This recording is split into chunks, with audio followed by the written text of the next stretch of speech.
எம்மில் ஸ்டார்ட் ஆகிற super food மாச்சா மட்டும் இல்லைங்க, அதை விட சூப்பராக ஒரு ஃபுட் இருக்குது. கிட்டத்தட்ட 1 வருஷம் முன்னே சாப்பிடும்போது எனக்கு டேஸ்ட் பெருசாக பிடிக்கல. அதுக்கப்புறமா ஒரு நியூ வெர்ஷன் சாப்பிட்ட அப்புறம் ரொம்ப பிடிச்சிருச்சு. ஆமாங்க, நம்ம மொரிங்காவை பற்றி தான் சொல்கிறேன். நம்ம வெரி ஓன் முருங்கைக்கீரை தலையிலேருந்து செய்கிற பவுடர். இதில் அவ்வளோ நல்லது இருக்குங்க.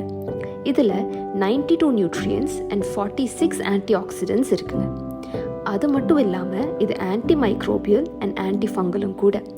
இது உங்கள் இம்யூன் சிஸ்டமை மட்டும் இம்ப்ரூவ் பண்ணாமல் உங்கள் cut health, brain health, liver health, ஏன் உங்கள் ஓவரால் ஹெல்த்தையும் இம்ப்ரூவ் பண்ணுது. இதுக்கு மேலே சொல்லணுமா சொல்லுங்கள். நான் பொதுவாக ரைஸ் மிக்ஸையும் பவுடரையும் கலந்து சாப்பிடுவேன். உங்களுக்கு டேஸ்ட் இஷ்யூஸ் இருந்தால் தாராளமாக நீங்கள் அதை கேப்சூல்ஸாக சாப்பிடலாங்க. இந்த பவுடரை பல வகையில் சாப்பிடலாம். நம்ம தோசை, இட்லி, சப்பாத்தி மாவு இதிலெல்லாம் கலந்து கீயோட தாராளமாக சாப்பிடலாங்க. இப்போ சொல்லுங்கள், நீங்கள் ட்ரை பண்ணியாச்சா?